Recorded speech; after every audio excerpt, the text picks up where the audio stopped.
Hi everyone, it's Emma here, Evogo, and this week I am talking through my weekly topic, is it normal to have ovulation pain? So this is something we talk quite a lot about periods, obviously, at the end of the month, but this is something that we can experience in the middle of the month and maybe we don't talk about quite so much. But there can be some symptoms attached to that, including pain, so I just wanted to run through this topic. So ovulation pain is also known with the term Mittelschmerz. So this comes from the German term for middle pain, and that suggests that, we experience this pain around the middle of our cycle. So as we know, ovulation doesn't necessarily tend to land right in the middle of the cycle. It might do for some, but as we know, it's when we get this rise in estrogen that triggers ovulation. But that does tend to be around the middle of the cycle when we might experience these symptoms. So it's estimated that around 20% of women might experience this pain, but that may well be higher. And it's not to say you'll experience it every month, but again, some people might experience it most times. Another thing to mention is that if women are on hormonal contraceptives, this might in many cases stop ovulation. So it might not be a pain that some women are that used to, or perhaps haven't experienced for quite some time. And in some cases, women might come off the hormonal contraceptives, for example, and then think, oh, what is this? I'm experiencing these symptoms and I'm not quite sure why. So that's just why I wanted to talk a little bit about it today. So in terms of the ovulation pain itself, what does it really feel like? Again, this can vary between women. Sometimes it's just quite a short, sharp twinge. Quite often tends to happen in and around the hip bone, so kind of to the side of the abdomen. This might be just quite short-lived, just quite sudden, quite sharp, or it could be a bit more of a dull ache that could last for a few hours or even up to a day or two in some cases. You might notice also that it alternates between the hips each month, so it might be right then left, or you might notice one side is more dominant, and that's just the ovary that you're releasing your egg from. But there's no problems there if it alternates or one side seems to be more dominant. Some women may notice a tiny bit of spotting around ovulation. Again, this is just as the egg is released and the slight hormonal changes that occur due to that rise in estrogen and then a sudden fall. So a little bit can be seen as normal, and if you don't get any, that's fine. Obviously, as always, if any extreme symptoms are there, we would say to ask your doctor to get this checked in terms of the health of the ovaries in and around that area if it's at that time of the month.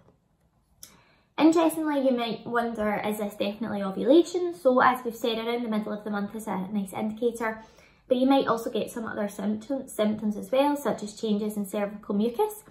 Sometimes just when you go to the toilet and wipe, you might notice it's a little bit slippery. Sometimes it's kind of compared to egg white consistency, and that can also be an indicator that you are ovulating. Changes in sex drive can be apparent as well. You might notice an increase in libido around the time that your body is preparing you to potentially fall pregnant. So next I want to talk about, is this pain normal? Is it something we should be worrying about, or is it part and parcel of the symptoms? So it's important to try and first of all ask yourself why this is happening, and that can often give us a good indicator as to the symptoms that we're experiencing. So there's a slight debate about why exactly this pain happens. It doesn't tend to be a severe pain, and as I say, not every woman experiences it. But there have been a few investigations as to why this might be happening, which is quite interesting. So first of all, what happens is your ovary is preparing to release an egg, and this hormonal kind of build up starts with the follicle stimulating hormone. So this is a hormone that starts to stimulate and prepare the egg for release, and the follicle that holds the egg is developing and is about to kind of burst and release the egg. So this follicle stimulating hormone kind of grows and prepares the follicle, and this can cause a bit of stretching and a bit of changing in and around the ovary. So there's a theory that these changes can just create a little bit of discomfort, and it's so called the follicular growth pressure, just as that follicle grows and prepares to pop. Also, there is a theory that in order to get that egg to pop and then move towards the fallopian tube, that does involve some hormone chemical type substances such as prostaglandins. So it's prostaglandins which are also released when your womb breaks down and you get your period, and these are slightly pro-inflammatory as well. So just as that egg pops and is moved towards the fallopian tube, then potentially these prostaglandins could give rise to pain. And it's interesting because the egg pops from the ovary and then is there's a little distance it has to go to get into the fallopian tube where it would potentially be fertilised. So there is a theory as well that there may be quite very mild slight contractions internally, just to guide that egg to where it needs to be. So that's another little theory just thrown in there, and it might explain why there's that slight cramping sensation in people, that perhaps it lasts for a day or so just as that egg is potentially moving. The other theory is that when the egg actually pops and ruptures from the follicle, a little bit of fluid is lost, and that's most likely to be a little bit of blood, just as that that bodily structure ruptures very slightly. So there is research to suggest on ultrasounds and things that there is a little bit of fluid secreted there, most likely to be blood. So again, there's just perhaps that slight inflammatory process going on there, and a little bit of very, very mild damage as the follicle ruptures. So again, that could potentially give rise to that as well. But interestingly, around all of these functions, although they're the same in most women, it's individual how you respond to that. So some people might just be more sensitive to these going on. Some people might not notice them at all. And interestingly, there is also the suggestion that perhaps nutrient deficiencies could also mean that we experience these symptoms differently as well. So magnesium, for one, as I'm going to go on and talk more about and what you can do to help, magnesium is known to be associated with pain sensitivity, and as we are more deficient in magnesium, our pain threshold may go down slightly. So this is just one to consider as well, how we react differently as individuals to these bodily functions, which are usually quite, quite similar between people, but we might experience them quite differently for a number of reasons. So moving on from that, this is where I go into what can be done to help. So it's talking about, although these functions are similar, again, we might be responding differently in terms of our own bodies, our own individual circumstances. So how can we help that situation? So the first area just to consider for you is your natural balance of hormones. So as I've said, we know that ovulation is triggered by a peak, a rise in estrogen, and then a drop. But what happens with our hormone balance throughout the course of the month can be quite individual in terms of those hormones and how they are relative to each other. Although we might all experience ovulation and periods, there might be slight differences just in that hormone balance more generally. So potentially, if that's the case and we are experiencing other symptoms of PMS, for example, that could be when something like your agnus castus comes into play.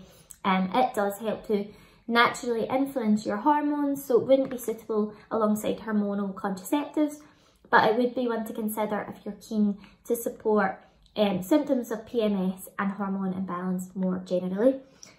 Another tip from me is to stay hydrated. So this is similar advice to when we have our period, but by staying hydrated, you're helping to keep your circulation intact and take lovely nutrients to the area in your blood, and then take any waste chemicals away, such as those prostaglandins. So just helping to clear the area and take beneficial nutrients such as magnesium, for example, to the area. So just to keep the circulation really strong around the area where we may be feeling uncomfortable. I've talked a bit about the magnesium as well, so that would be my next point, just to ensure you're getting enough. This could either be around the time of ovulation or all throughout the month, as it's usually helpful around your period as well. So you'd be looking for around 100 to 400 milligrams of magnesium. You could get that in a complex such as your balanced mineral drink. It's got a lovely dose of magnesium in there, plant-based, that your body will respond well to. Or you could take a standalone magnesium supplement if you're keen to kind of get a bit of a higher dose there, just to see if that makes a difference. Next on my list is to apply some heat. Again, this is a top tip from me in terms of around the time of your period, but just if you are feeling a bit uncomfortable on that one side, for example, the heat method should work here as well. So just a warm shower, or perhaps applying a hot water bottle, and that just helps to activate the heat receptors in the area rather than your pain receptors. So it just switches the sensations that you might be feeling. Movement is my next point on my list as well, and just moving a little bit more, not extremely, could also help. As I've said, it's a bit of a distraction in terms of those sensations that you feel.